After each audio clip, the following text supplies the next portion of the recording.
Hello friends, we're back again with the Peterkin Papers by Lucretia Peabody Hale. Chapter 17, Agamemnon's Career.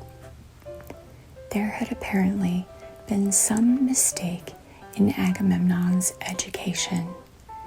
He had been to a number of colleges indeed, but he had never completed his course in any one.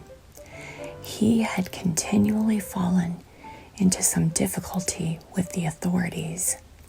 It was singular, for he was of an inquiring mind and had always tried to find out what would be expected of him, but had never hit upon the right thing. Solomon John thought the trouble might be in what they called the elective system, where you were to choose what study you might take.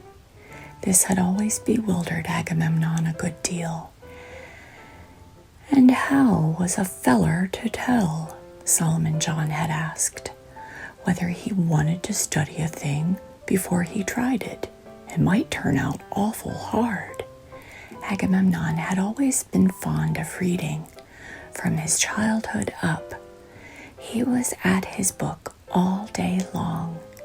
Mrs. Peterkin had imagined he would come out a great scholar because she could never get him away from his books. And so it was in his colleges. He was always to be found in the library, reading and reading, but they were always the wrong books.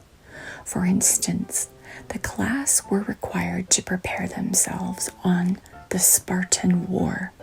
This turned Agamemnon's attention to the Fenians, and to study the subject, he read up on Charles O'Malley and Harry Lorrequer, and some later novels of that sort, which did not help him on the subject required, yet took up all his time, so that he found himself unfitted for anything else when the examinations came. In consequence, he was requested to leave. Agamemnon always missed in his recitations for the same reason that Elizabeth Eliza did not get on in school, because he was always asked the questions he did not know. It seemed provoking. If the professors had only asked something else, but they always hit upon the very things he had not studied up. Mrs. Peterkin felt this was encouraging, for Agamemnon knew the things they did not know in colleges.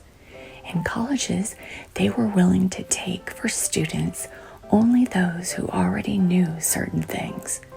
She thought Agamemnon might be a professor in a college for those students who didn't know those things. I suppose these professors could not have known a great deal, she added, or they would not have asked you so many questions. They would have told you something. Agamemnon had left another college on account of a mistake he had made with some of his classmates. They had taken a great deal of trouble to bring some wood from a distant woodpile to make a bonfire with under one of the professor's windows. Agamemnon had felt it would be a compliment to the professor. It was with bonfires that heroes had been greeted on their return from successful wars. In this way, beacon lights had been kindled upon lofty heights that had inspired mariners seeking their homes after distant adventures. As he plodded back and forth, he imagined himself some hero of antiquity. He was reading Plutarch's Lives with deep interest. This had been recommended at a former college, and he was now taking it up in the midst of his French course. He fancied, even, that some future Plutarch was growing up in Lynn, perhaps, who would write of this night of suffering and glorify its heroes. For himself, he took a severe cold and suffered from chilblains in consequence of going back and forth through the snow carrying the wood. But the flames of the bonfire caught the blinds of the professor's room and set fire to the building and came near burning up the whole institution.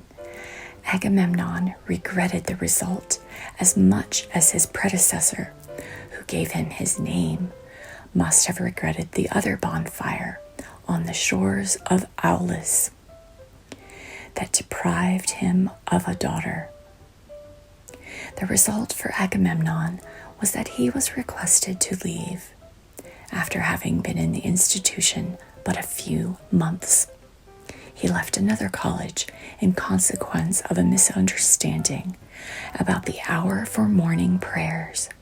He went every day regularly at 10 o'clock, but found afterward that he should have gone at 6:30. This hour seemed to him and to Mrs. Peterkin unseasonable at a time of year when the sun was not up, and he would have been obliged to go to the expense of candles. Agamemnon was always willing to try another college, wherever he could be admitted. He wanted to attain knowledge, however it might be found. But after going to 5 and leaving each before the year was out, he gave it up. He determined to lay out the money that would have been expended in a collegiate education in buying an encyclopedia, the most complete that he could find, and to spend his life studying it systematically. He would not content himself with merely reading it, but he would study into each subject as it came up and perfect himself in that subject. By the time, then, that he had finished the encyclopedia, he should have embraced all knowledge and have experienced much of it.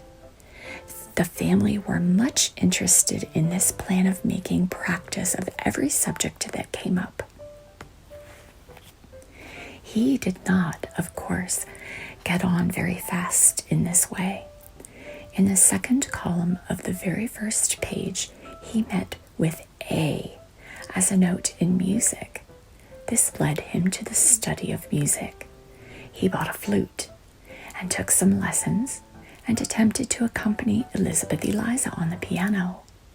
This, of course, distracted him from his work on the encyclopedia, but he did not wish to return A until he felt perfect in music.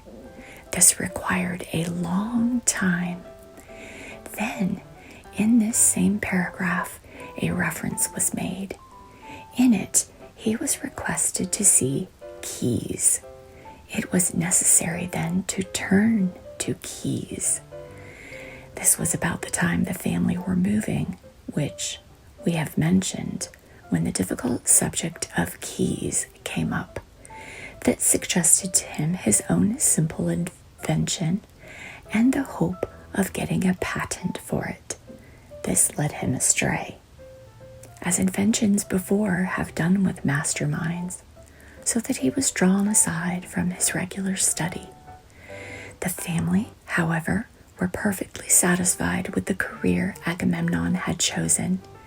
It would help them all in any path of life if he should master the encyclopedia in a thorough way. Mr. Peterkin agreed it would, in the end, be not as expensive as a college course, even if Agamemnon should buy all the different encyclopedias that appeared. There would be no spreads involved, no expense of receiving friends as entertainments in college. He could live at home, so that it would not be necessary to fit up another room as at college. At all the times of his leaving, he had sold out favorably to other occupants. Solomon John's destiny was more uncertain. He was looking forward to being a doctor some time, but he had not decided whether to be allopathic or homeopathic, or whether he could not better invent his own pills. And he could not understand how to obtain his doctor's degree. For a few weeks, he acted as clerk in a druggist's store, but he could serve only in the toothbrush and soap department because it was found he was not familiar enough with the Latin language to compound the drugs. He agreed to spend his evenings in studying the Latin grammar, but his course was interrupted by his being dismissed for treating the little boys too frequently to soda. The little boys were going through the schools regularly.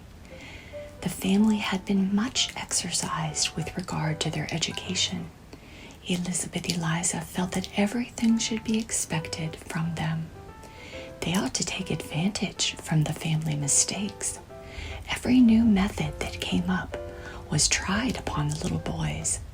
They had been taught spelling by all the different systems, and they were just able to read when Mr. Peterkin learned that it was now considered best that children should not be taught to read until they were 10 years old. Mrs. Peterkin was in despair. Perhaps if their books were taken from them even then, they might forget what they had learned. But no, the evil was done. The brain had received certain impressions that could not be blurred over. This was long ago, however. The little boys had since entered the public schools.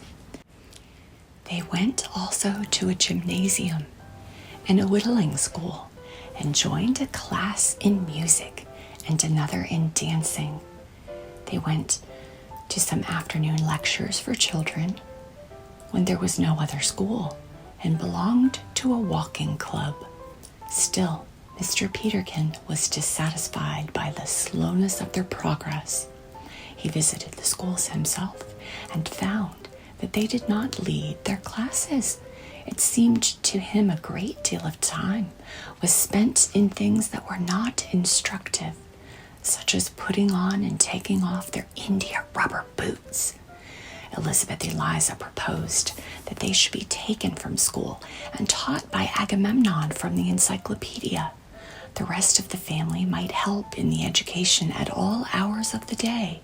Solomon John could take up the Latin grammar, and she could give lessons in French. The little boys were enchanted with the plan, only they did not want to have the study hours all the time.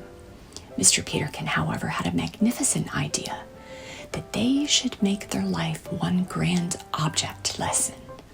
They should begin at breakfast and study everything put upon the table, the material of which it was made and where it came from.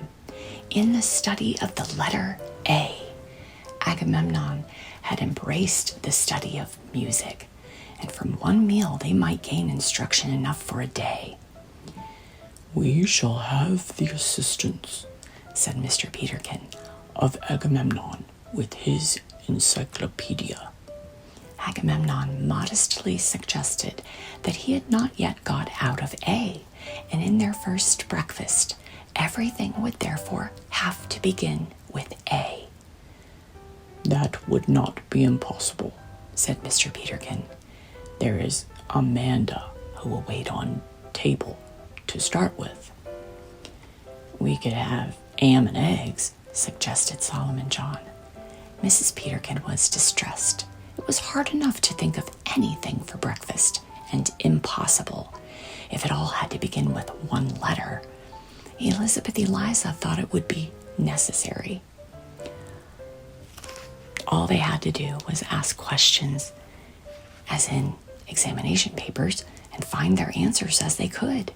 They could still apply to the encyclopedia, even if it were not in Agamemnon's alphabetical course. Mr. Peterkin suggested a great variety. One day they would study the botany of the breakfast table. Another day, its natural history. The study of butter would include that of the cow. Even that of the butter dish would bring in geology. The little boys were charmed at the idea of learning pottery from the cream jug, and they were promised a potter's wheel directly. "You see, my dear," said Mr. Peterkin to his wife, "before many weeks we shall be drinking our milk from jugs made by our children." Elizabeth Eliza hoped for a thorough study.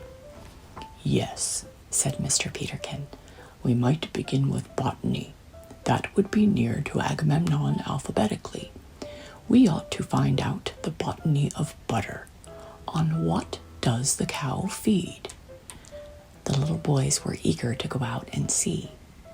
"If she eats clover," said Mr. Peterkin, "we shall expect the botany of clover." The little boys insisted that they were to begin the next day. That very evening they should go out and study the cow. Mrs. Peterkin sighed and decided she would order a simple breakfast. The little boys took their notebooks and pencils and clambered upon the fence, where they seated themselves in a row. For there were 3 little boys, so it was now supposed. They were always coming in or going out, and it had been difficult to count them, and nobody was very sure how many there were. There they sat, however, on the fence, looking at the cow. She looked at them with large eyes. "She won't eat," they cried, "while we are looking at her." So they turned about and pretended to look into the street, and seated themselves that way, turning their heads back from time to time to see the cow. "Now she is nibbling a clover. No, that is a bit of sorrel. It's a whole handful of grass." "What kind of grass?" they exclaimed. It was very hard, sitting with their backs to the cows and pretending to the cow that they were looking into the street, and yet to be looking at the cow all the time and finding out that she was eating. And the upper rail of the fence was narrow and a little sharp. It was very high, too, for some additional rails had been put on to prevent the cow from jumping into the garden or street. Suddenly, looking out into the hazy twilight, Elizabeth Eliza saw 6 legs and 6 India rubber boots in the air, and the little boys disappeared. "They are tossed by the cow! The little boys are tossed by the cow!" Mrs. Peterkin rushed for the window, but fainted on the way. Solomon John and Elizabeth Eliza were hurrying to the door, but stopped, not knowing what to do next. Mrs. Peterkin recovered herself with a supreme effort and sent them out to the rescue. But what could they do? The fence had been made so high to keep the cow out that nobody could get in. The boy that did the milking had gone off with the key of the outer gate, and perhaps with the keys of the shed door. Even if that were not locked, before Agamemnon could round by the woodshed and cowshed, the little boys might be gored through and through. Elizabeth Eliza ran to the neighbors, Solomon John to the druggist's for plasters, while Agamemnon made his way through the dining room to the woodshed and outer shed door. Mr. Peterkin mounted the outside of the fence, while Mrs. Peterkin begged him not to push himself in danger. He climbed high enough to view the scene. He held to the corner post and reported what he saw. They were not gored. The cow was at the other end of the lot. One of the little boys were lying in a bunch of dark leaves. He was moving. The cow glared but did not stir. Another little boy was pulling his India rubber boots out of the mud. The cow still looked at him. Another was feeling the top of his head. The cow began to crop the grass, still looking at him. Agamemnon had reached and opened the shed door. The little boys were next seen running toward it. A crowd of neighbors with pitchforks had returned meanwhile with Elizabeth Eliza. Solomon John had brought 4 druggists.